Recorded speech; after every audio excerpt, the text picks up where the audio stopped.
Okay, we're going to do part 2 of the Herald 250 DIY custom build doc. The first part was just really to show you the bike as standard and talk about what can be done for a budget. This is something that I'm trying to do for people that you can do it yourself at home. You don't need to come to companies like myself.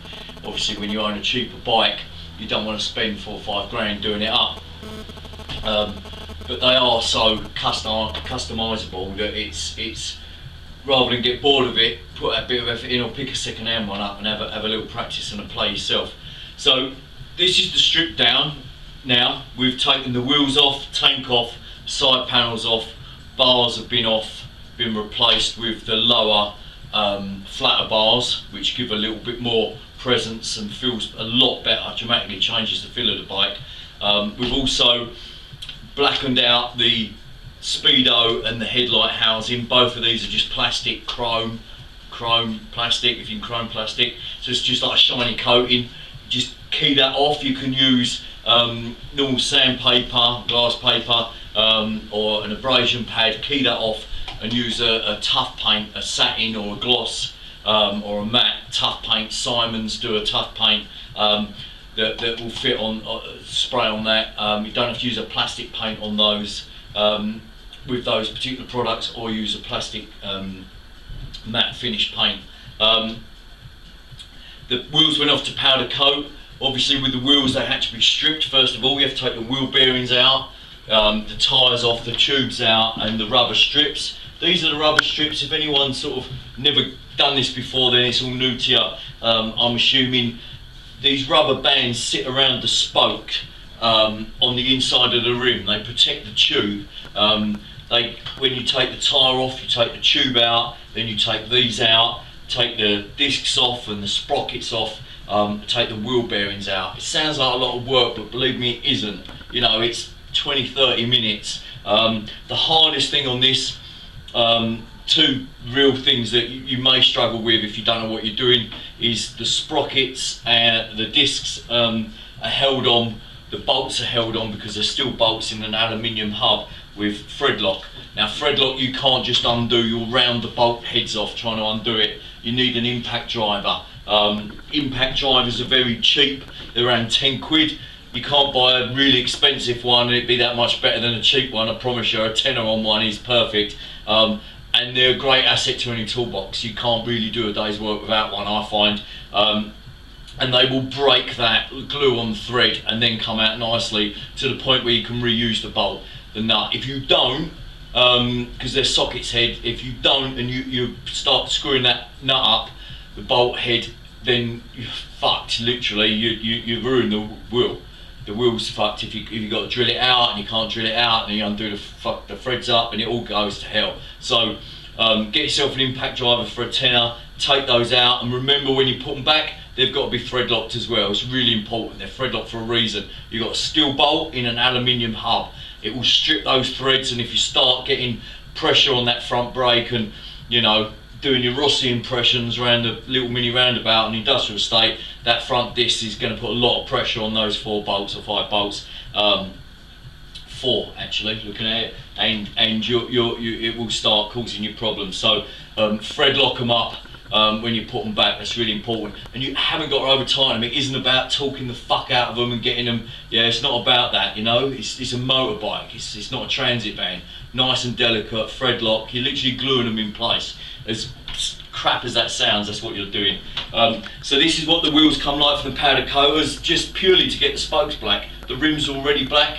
Anyone that's owned a Herald or a Mutt and got the galvanised spokes on, realise that they're not galvanised, they don't last 5 minutes, they look really shit. They will make a 2-year-old bike look like a 10-year-old. It costs around 25-35 quid to get your wheel powder coated. They do the whole thing, they blast it, they clean it, they powder coat it and they bake it. So that's toughened paint. That will last, stones hitting it, you know, you can tap that with your hammer and it won't smash very easily, it won't chip like paint. So it's the same as your alloy wheels on the car, they're usually powder coated. Well worth doing, totally changes the look. If you can see that close up, the quality of that will outlast most of the finishes on the bike that come originally. So it's something worth doing, and everything you've taken off just goes back on. Same disc, same sprocket, same tyres, same rubbers, same tube. Check your tubes. Sometimes you can pierce them when you take them off with the levers, so be gentle with them. Just put some air in on the airline, make sure they hold their air before you put them back in. If not, they're £3-4. Put some new ones in. If they've been on there a little while and your bike's been standing, change them anyway. Same with the wheel bearings. Wheel bearings, if the bike's been standing 4 or 5 years, change the bearings anyway. You know, they're inexpensive and they're not hard to get out. You know, they're easy to get out. You get one side out, add a bit of heat, it pops out, it literally drops out. Turn it that way, it drops out, and you can just tap the other one out. And you can pop them back in easily.